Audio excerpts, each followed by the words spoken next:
Can you hear me and see me okay? I hope so. Please do let me know, give me a thumbs up, and say hi if you can hear me. Hopefully you all can.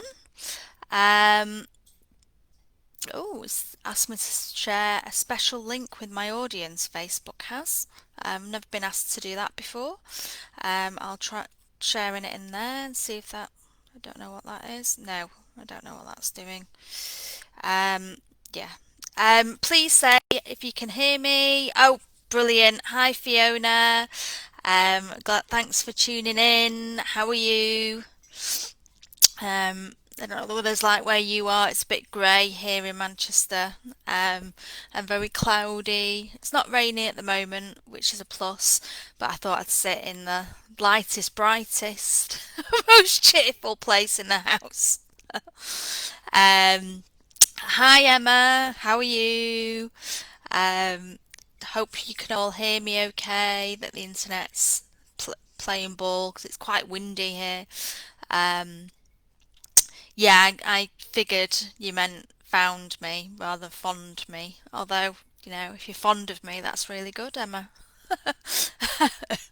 I'm glad you're fond of me. Oh, Fiona, I'm in Salford, same as me. Yeah, I'm in Chorlton. Um, yeah, not too far away at all. Hi, Teresa. How are you? I hope you're well. Um, so who here has done PR before? Has anyone previously done PR, either for themselves or for working for someone else? Hi, Joe. How are you? I hope you're well. I'm glad it's all managed to work technology-wise, although maybe I shouldn't say that at the very start. Um, yeah, hope it's all. Oh, you have Fiona. Oh, brilliant. What PR did you do? Is that for your current business or a previous role? It just helps me to kind of tailor what I'm talking about. What is it that you do, Fiona? Do we all understand what PR is? Um, I might just repeat my little analogy. Oh, Fiona, for myself, being in mags on radio, plugging my books. Oh, brilliant. Well done. That's brilliant. So Fiona will be a pro now, and will tell me if I make a mistake. No, only joking. Um, but it's you're a writer. Oh, brilliant! So maybe you can give everyone tips on copywriting then, which is ace. Um, yeah, I'm just gonna repeat a little analogy because some people aren't overly aware of what PR is, and PR is quite often confused with advertising and marketing, and quite often people get confused about exactly what it is. So, just to recap, one of my favourite analogies is pretend there's a guy who goes on a date, first date. Um, guy's called James, so he goes on this date, um, and his date, Margaret, walks in, and he says, "Oh, hi, my name's James.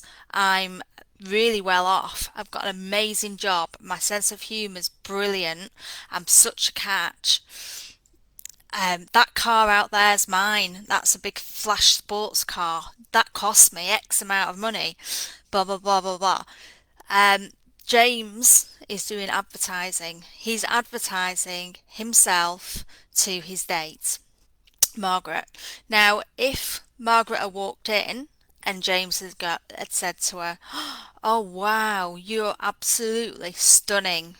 I love that outfit. I love your hair. Haven't you got the most amazing eyes?" Fiona just went right off James. "Haven't you got amazing eyes? You seem like such a kind person just from your smile. You look so intelligent." Now, if that happens, James is basically using marketing. He's telling Margaret exactly what she wants to hear in order to get what he wants. Okay? Now, on this date, if Margaret went off to the toilet, um, and in there was another girl doing a makeup or something in the mirror, and so they struck up a conversation, and the other girl said to her, "Oh, I see you're here on a date with James. Oh, he's such a nice guy. I went to school with him. He's got a really, really lovely family. He's so kind. He's super clever and successful, although he wouldn't tell you because, he's not that kind of a guy. So you're so lucky to be on a date with him. You really are. What a catch." Now that's PR. That's someone else endorsing you.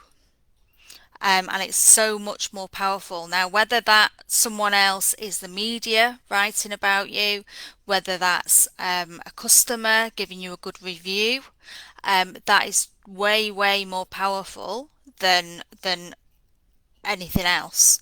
So that is the difference between PR. Okay, so hopefully that makes a bit more sense now. My little analogy that changes every time. Maybe we can edit them, Joe, and have the collection of the different versions of Sarah's analogy. Each week I'll do it at the start of each session, and you can see how different each one is. The different names that I give the characters. Anyway, uh, yeah, it is a good analogy, Fiona. It just helps people to understand the difference because some people just confuse PR with everything else, and it's something on its own. Um, okay, so today's session, you voted that you wanted to know about where to pitch. Or what to pitch to. Susie, I've just popped in to say hi. I'm at work, so catch the replay. Yeah, no worries. Yeah, so we were looking at what to pitch to media, weren't we? That was the vote for today's session. So, first of all, before you look at what to pitch to media, you need to obviously have all the other pieces of your marketing jigsaw in place. So if we've already know exactly who our target market is and our target audience is, and we've already looked at our tone of voice and our consistency of messaging and all of that, which Fiona is a writer, so Fiona will be very good at this. I'm sure she'd be happy to help people if they need it. Once you've got all of that nailed, then because you know who your target audience is, you will know what media they access and what media they read. So you will know that because you know who your target audience is, if your target audience is a commuter who sits on a train and listens to podcasts, then you'll know what podcast you need to be on. If your target market is a commuter and you know that they just read the free Metro on the train, well, you need to be in the Metro. If your target audience work from home and the only really news they consume is online or on the radio, then that's where you need to be. So think about where you need to be. And then in terms of what you're pitching in, have a look at the publications that you want to get into in order to reach your target market. You need to start reading, listening to, consuming, so that then you get a feel for the types of things they are writing about. What are they writing about? What is the style that they write in? Do they have, if it's like a local paper, do they have a certain day of the week that's a different theme? So, for instance, the Manchester Evening News historically would talk about business on a Thursday. and sometimes a little bit on a Tuesday. So have a thing, and the what's on bit, the city life, is always on a Friday. So get get to know your local publications or wherever you want to feature.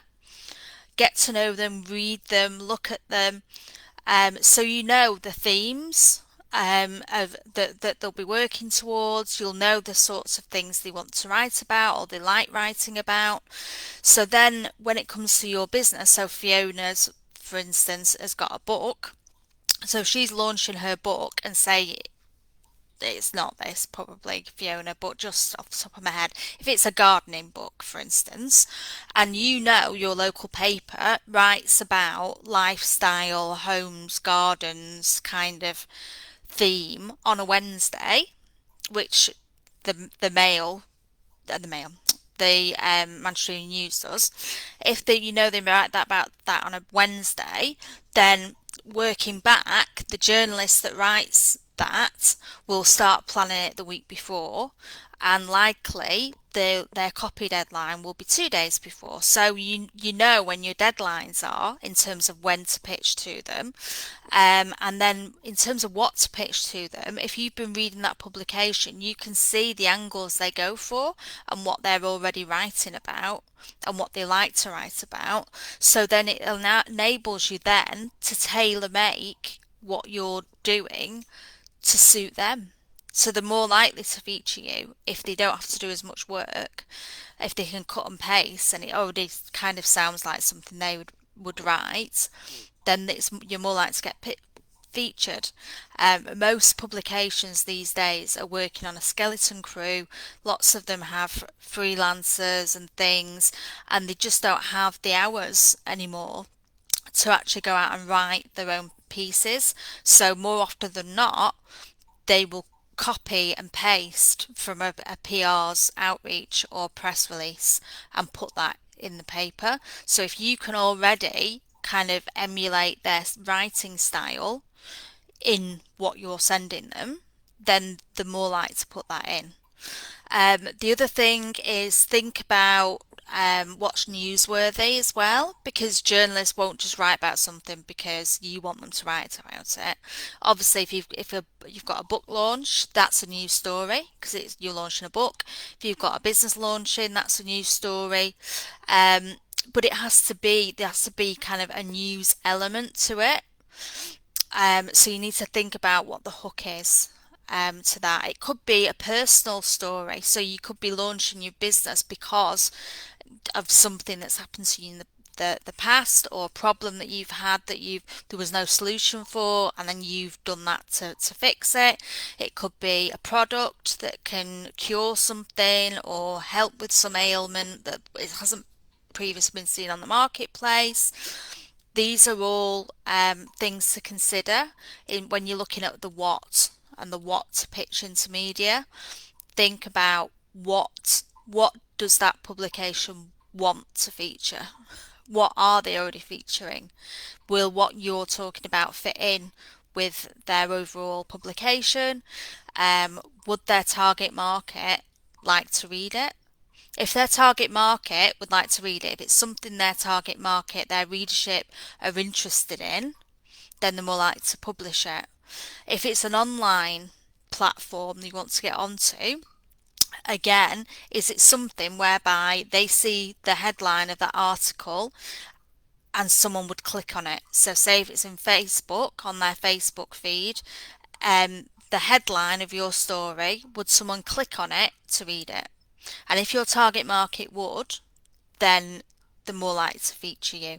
So think about what they've already featured. Your hook or your tagline needs to be strong. So when you pitching something out to media, the subject line of your email is really important. Don't use the subject line, a press release for you, or here's a story you need to publish, a news story. It's not going to click on it and it might get ignored. So make sure that it's something that is catchy for that journalist, that journalist goes, oh, I want to find out more about this. So have a think about that as well in terms of the what to pitch in.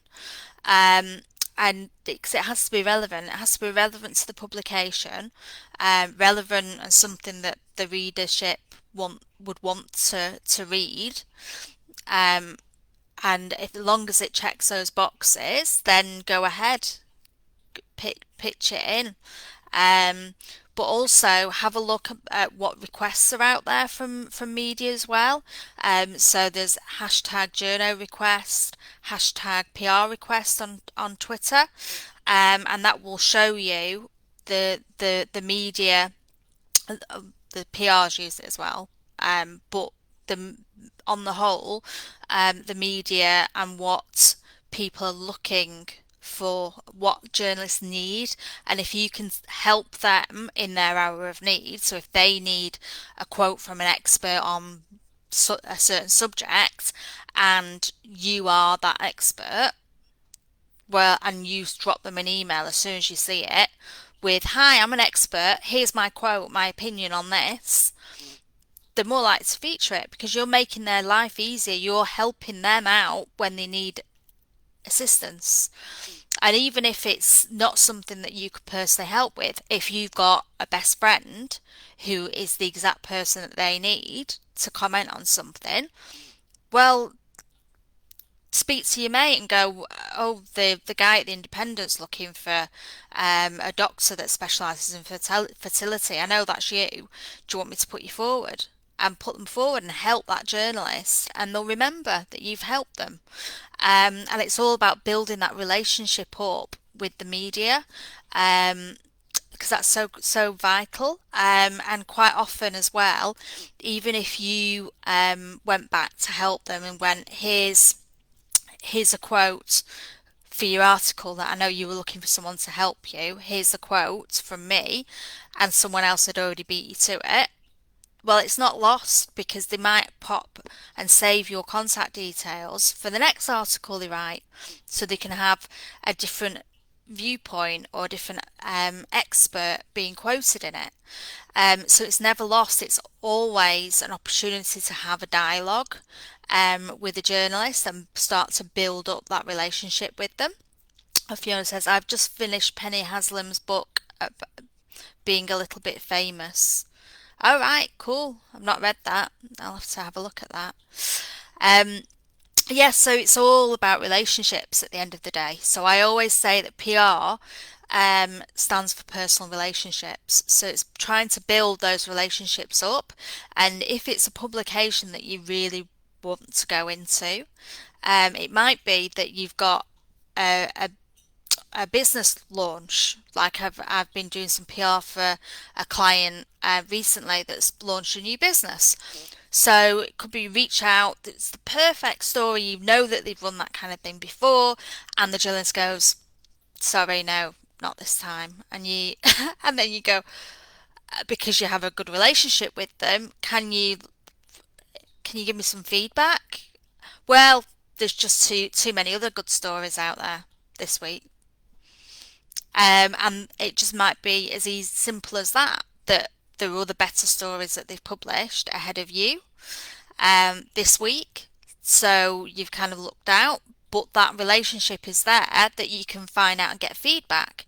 Because I could have said to him, "Oh, what's the feedback?" And he may have honestly said, "No, it wasn't, it doesn't fit in with us, blah blah blah," or whatever.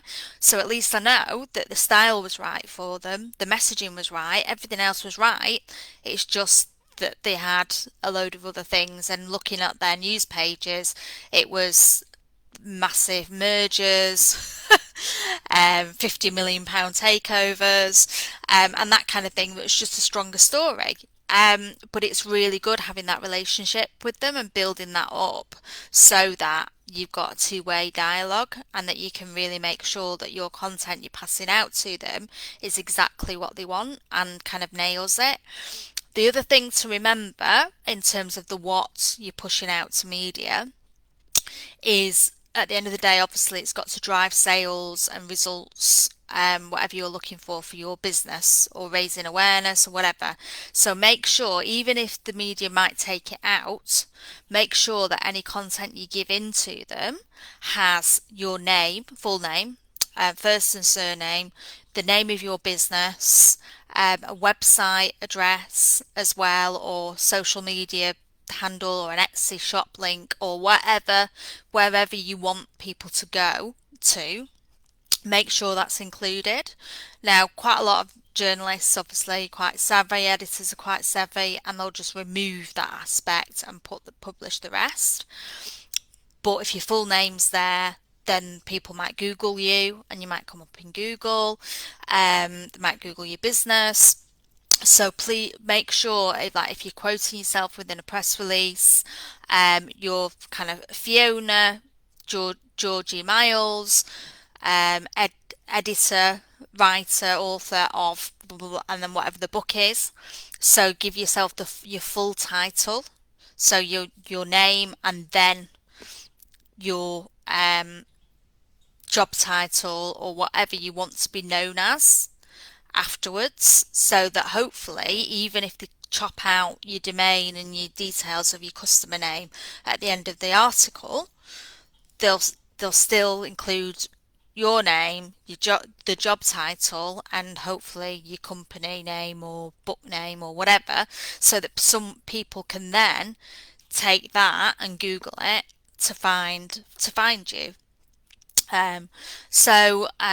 Yeah, so that those are my top tips really for what to pitch into media. Is always think of the news angle. Why do they want to talk about you? How does it meet the needs of their target audience, and fit in with the rest of their publication? Is it clickbait? So if someone sees the headline on social media or Twitter, are they more likely to click it to read the full article? Because that really can work with online media. Do you have the story as video content? Do you also have really good high resolution images to go with it? Because in this day and age, with everything being much more visual, in terms of social media and online publications, really good visual content is vital as well to getting a story published. The number of journalists that I hear of who say, oh yeah, we had this really great story that was sent in to us, and we were all set to run it, but then we asked them for an image and they didn't have one, or they sent an image and it was rubbish quality, it wasn't high resolution, and it didn't work with the article, and so the whole article was bumped. So imagery works really well. You could even do a video version of whatever it is, and send that in if it's an online publication, because then they might put it out on their social media if it fits in with their story. So think outside the box, and make sure you're giving them media rich content as well. So I know people, for instance, editors who contacted me in the past to say, Sarah, we've got a last minute space in this article. Have you got any clients who would fit that? Could you get it? If so, we need content, we need imagery, and we need it within the next hour, and then you're in. And that's usually because they've earmarked space for a story that someone sent them that's really relevant and really good, and then they've fallen down on the quality of visuals or photography to go with it at the last minute, and all of a sudden they've got space. So if you've already got really good quality visuals, photos, video content, and everything saved and ready to go with your story, well, because your story might be evergreen, it might be about your product. If you've got really good product photography, then that could work really well. And journalists quite often will remember when those people who give them really good quality images and meet deadlines as well. So if a journalist says to you, yeah, you've answered their tweet, their outreach on Twitter for their tweet for help, you've responded to that and they've said, yeah, we're going to print at 4 p.m. tomorrow. I need da da da da da da from you. And you get all of that to them bundled up in plenty of time. So, like by the 3 p.m. the following day, they will remember you as delivering on time for them, and then they're more likely to feature you or reach out to you in future. I've got on editors to feature clients based solely on how amazing the photography was. Where they've said, we've got a load of different stories, and then I've attached a low res image. Never send journalists high res images in your initial email, and maybe put a link in so they can download the high res image, but it just clogs the inbox and they hate it. So if I know I've got really amazing imagery with a story, I'll attach a really low res image into that, embedded into that email, so that the journalist can see how amazing the image is. And in the past, I have had an editor go, "Oh, blow me. That photograph is so amazing. We didn't have any room, but we've bumped some other stuff to fit you in because that is just stunning. Absolutely stunning." And I've got coverage, last minute coverage, because they just love the photography. So remember that when you're trying to market a product and everything, get some amazing photography because it can really go far with a story or whatever. And if it's obviously a story about yourself or your business, have some professional headshots done, because that again makes you stand out from someone else who just sends a selfie they've done themselves. Um, so definitely look at the media that you're sending out as well. Um, and also to get in terms of what to pitch out as well, keep an eye on what's going on in the world. And would journalists need a commentary on something? So at the moment, there's loads of media requests for people to talk about how interest rates will affect them, and their mortgage payments and all of that. So think about what's changing in the world and if does that affect you as a business and what you do for a living. So if you're a financial advisor, then that could be relevant and a relevant platform to share your comments with media. So yeah, there's a lot there. I hope that answers those of you that voted for the topic for today for what to pitch out to media. So I hope that helps. Um, does it? If you're still listening and haven't fallen asleep, please let me know. And feel free to ask me any questions as well. If you're watching this on replay, please hashtag replay and feel free to ask me any questions because I'll check back and answer anything for any of you watching on your breaks at work or on the commute or whatever. Please let me know. If you want to find me, and feel free to DM me, Sarah Stevens. You can also, I've got a group with PR for passionate entrepreneurs that want to get into the luxury market. So feel free to join my free group where I share quite a lot of insight and things in there. And I'll pop the link in the comments for you. Yeah, so any help, questions, please give me a shout. I also have evergreen courses if anyone wants to do one of my courses to learn exactly how you can do PR for yourself, then let me know and I'll send you the links. And thanks for having me, Jo. Great to chat to you all, and yeah, let us know if you've got any questions. Let me know if you try any of my tips and advice. Feel free to post pictures of your PR coverage in the comments because I'd love to see it. Thank you. Have a great Tuesday. Bye.